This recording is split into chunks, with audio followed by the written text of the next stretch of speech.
రావు సారా 6-11 వద్దు నువ్వు 2025 అనంతపురం రావు సార్ అభిమానంలో ఉండరు వచ్చారు.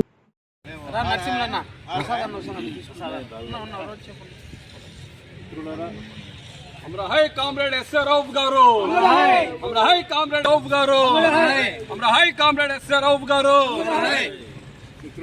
విధానం వర్ధిల్లాలి, మార్క్సిజం లెనినిజం మావో ఆలోచన విధానం వర్ధిల్లాలి, భారత రైతాంగ సాయుధ పోరాటం వర్ధిల్లాలి, భారత రైతాంగ సాయుధ పోరాటం. సంవత్సరాలు పూర్తవుతా ఉంది. 11 పూర్తయి 12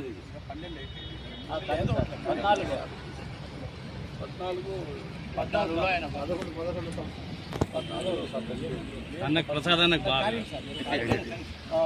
పూర్తవుతా ఉంది. మరి ఈ సందర్భంగా దేశంలోనూ ప్రపంచంలోనూ అనేక రకాలైనటువంటి మార్పులు వచ్చినాయి. ఈ మార్పులు వచ్చిన సందర్భంగా మన రౌఫ్ గారు లాంటి నాయకులందరూ మనకు గుర్తుకొస్తారు. మరి వారు ఉండింటే వారు ఏ రకంగా వాళ్ళు రియాక్ట్ అవుతారు, ఏ రకంగా ప్రజా ఉద్యమాలు తీసుకుపోతారని చెప్పినటువంటి అభిప్రాయాలు మనకు కలిగేటివి. అయితే వారు ఏ విలువలైతే వాళ్ళు సమాజానికి ఇచ్చినారో ఆ విలువలతోటి మనం అందరం కూడా సాధ్యమైనంత వరకు మనం బతకడానికి ప్రజా ఉద్యమాలకు తోడ్పాటు అందించడానికి కృషి చేయాలని చెప్పని మేము ట్రస్ట్ తరఫున మీకు అందరికీ విజ్ఞప్తి చేస్తూ ఉన్నాం. తర్వాత ఇంకొక విషయం ఏంటంటే ఇక్కడ మనం ఎవరం కూడా ఆయన యొక్క ఆశయాలను ఆయన యొక్క రాజకీయాలను మనం ముందుకు తీసుకుపోవడానికి సిద్ధంగా లేము. ఇక్కడ అందరూ కూడా ఎవరైతే రౌఫ్ గారి మీద గౌరవం ఉంటారో, ఎవరైతే రౌఫ్ గారిని అభిమానిస్తూ ఉన్నారో, ఎవరైతే రౌఫ్ గారిని ప్రేమిస్తూ ఉన్నారో వాళ్ళకందరికీ రాజకీయాలకు అతీతంగా వచ్చి గౌరవం ప్రకటించుకునే హక్కు, గౌరవం ప్రకటించే వెసులుబాటు ఇక్కడ ఉంటుందని చెప్పని మేము అనుకుంటూ ఉన్నాము. అదే రకంగా మీరందరూ కూడా సాధ్యమైనంత వరకు ప్రతి సంవత్సరం కూడా వచ్చి ఆ మహానాయకునికి ఒక నివాళులు అర్పించాల్సిందిగా విజ్ఞప్తి చేస్తూ సెలవు తీసుకున్నాం. పెద్దన్న గారి గురించి చెప్పండి. ఒక 2 నిమిషాలు మౌనం కామ్రేడ్ పెద్దన్న గారు రౌఫ్ గారికి అనుంగు శిష్యులు. ఆయన కామ్రేడ్ పెద్దన్న గారు రౌఫ్ గారి మీద ఎనలేనటువంటి గౌరవం, అభిమానం అని చెప్పని ఆయన చేసేవాడు. పెద్దన్న గారిని చూసినప్పుడల్లా కూడా మాకు ఒక రకమైన ఉత్సాహము ఇవన్నీ కూడా వచ్చేటివి. వారు లేకోకుండా ఈ సంవత్సరం జరపడం అనేది ఒక రకమైన లోటుగా నేను భావిస్తూ ఉన్నా మేము. మరి ఆయన పెద్దన్న గారి మృతికి ఒక 2 నిమిషాలు మౌనం పాటించాలని చెప్పని విజ్ఞప్తి చేస్తాం.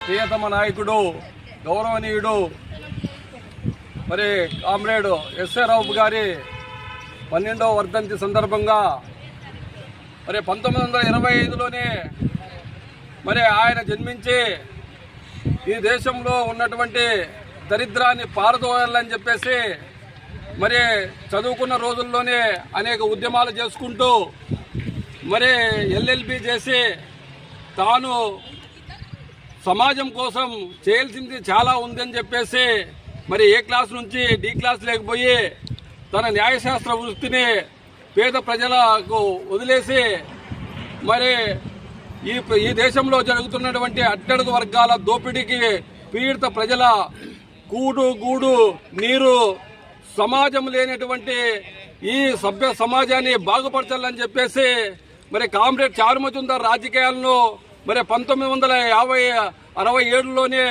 మరి ఈయన భుజాన్ని వేసుకొని ఈ ప్రాంతంలో నక్సల్వరి పార్టీని ఏర్పాటు చేసి మరి నక్సలైట్ పార్టీలతో నేను సైతం అని చెప్పేసి కామ్రేడ్ ఎస్ఆర్ రౌఫ్ మరి కదిరి నుంచి మరి భారతదేశ వ్యాప్తంగా కామ్రేడ్ రౌఫ్ గారికి ఒక గుర్తింపు వచ్చిందని చెప్పేసి ప్రతి ఒక్కరూ మనమంతా అర్థం చేసుకోవాలా. ఎందుకంటే మార్క్సిజం యొక్క దృక్పథాన్ని మరి వెలుగులోనికి తీసుకున్నటువంటి మరి తుపాకీతోనే రాజ్యాధికారం రావాలని చెప్పేసి కోరుకున్న వాళ్ళలో కామ్రేడ్ రౌఫ్. అయితే ఈ రోజు ఏమైతుందంటే ఈ కుల మత దోపిడీ కబ్జాదారుల పార్టీలు మరి మన అట్టడుగు వర్గాలకు కాస్తో కూస్తో మరి ఎంగిలి మెతుకులు వేసినట్లు వేసి ఈరోజు మన వర్గాలే తొక్కేటట్టుగా మరి భావిస్తున్నారు. ఎందుకంటే రౌఫ్ సార్ అటువంటి మహనీయులు మరి ఈ రోజుల్లో ఉండింటే ఈ దేశంలో ఈ రాష్ట్రంలో జరుగుతున్నటువంటి అన్యాయాలకు వ్యతిరేకంగా మరి వాళ్ళు గలం ఇప్పేవాళ్ళు, మరి పాంప్లెట్లు వేసేవాళ్ళు, ఈ సమాజం కోసం పనిచేసేవాళ్ళు. ఈరోజు ఆ పరిస్థితి మరి వీళ్ళందరినీ ఈ పాలక ప్రభుత్వాలు అణిచివేసి ఈరోజు వాళ్ళ పబ్బం గడుపుకునే పరిస్థితికి ఏర్పడుతున్నాయి. మరి మతం పేరుతో, కులం పేరుతో రాజ్యాధికారులు ఈరోజు చేస్తున్నటువంటి పాలకులు మరి దేవుని పేరుతో కానీ మోసం చేసే పరిస్థితి ఏర్పడతా ఉంది. మరి దీనికంతటికి కారణము మరి ఎస్సీ, ఎస్టీ, బీసీ మైనార్టీలంతా మరి ఒక చైతన్యం లేకపోవడమే దీనికి ఒక నిదర్శనము. కాబట్టి ఇప్పటికైనా ఎస్సీ, ఎస్టీ, బీసీ మైనార్టీలారా ఈ రోజు భారతదేశంలో 78 సంవత్సరాల స్వతంత్ర భారతదేశంలో మరి మనమెంత మనకెంత అని ఒకసారి ఆలోచిస్తే మరి 16 ఎలక్షన్లు భారతదేశానికి జరిగితే మరి 16 ఎలక్షన్లో ఈ రాష్ట్రంలో జరిగితే మరి 2,902 మంది ఎమ్మెల్యేలు అయితే మరి రెడ్లు వచ్చి 658 మంది అయితే కమ్మలు వచ్చి 559 మంది అయితే మరి 1,215 మంది రెడ్లు కమ్మోళ్ళు అయితే మరి బీసీలు ఉన్నటువంటి వాళ్ళు 50% అని వాళ్ళు చెప్తున్న కాకి లెక్కల ప్రకారమే మరి 1,400 మంది కావాలా. ఈరోజు బీసీలు కానీ, ఎస్సీలు కానీ, ఎస్టీలు కానీ లేని పరిస్థితి ఉంది. అయితే సారటువంటి మహానీయులు బతికి ఉంటే మరి కులగణన అనేది ఈ దేశంలో అవసరం అని చెప్పేసి వాళ్ళు ఎప్పటికప్పుడు ఈ భారతదేశ రాజకీయాలను అధ్యయనం చేసేవాళ్ళు, వాళ్ళ ఆలోచన విధానాన్ని ప్రజల్లోకి తీసుకొని పోయేవాళ్ళు.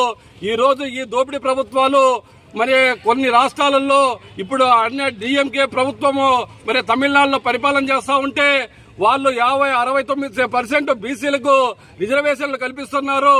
మరి మొన్ననే బీహార్లో నితీష్ నాయకత్వాన మరి ఆ రాష్ట్ర ముఖ్యమంత్రి 63.3% మరి ఈ రోజు ఆడ బీసీలు ఉన్నారని చెప్పేసి కులగణన చేశారు. మరి ఈ తెలంగాణ రాష్ట్రంలో మరి రేవంత్ రెడ్డి ప్రభుత్వము ఈ రోజు కాంగ్రెస్ ప్రభుత్వం ఉన్నటువంటి కల్లిబుల్లు కబూర్లు మాటలు చెప్పి మరి 61% ఉండేది 46%కు మార్చే విధంగా మొన్ననే కాకిలెక్కలేస్తున్నటువంటి సందర్భము.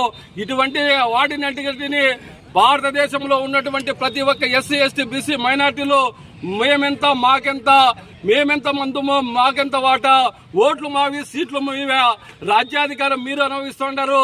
185% ఉన్నటువంటి వాళ్ళు ఈరోజు ఈ రాష్ట్రంలో 240 కులాలుంటే 220 కులాలు ఈరోజు సేవా కులాలు, వృత్తి కులాలు, సంచారి జాతి కులాలు మరి ఆర్థిక సామాజిక రాజకీయ రంగాల్లో వెనుకబడినటువంటి కులాలు అనేకము ఈ రాష్ట్రంలో ఉన్నాయి.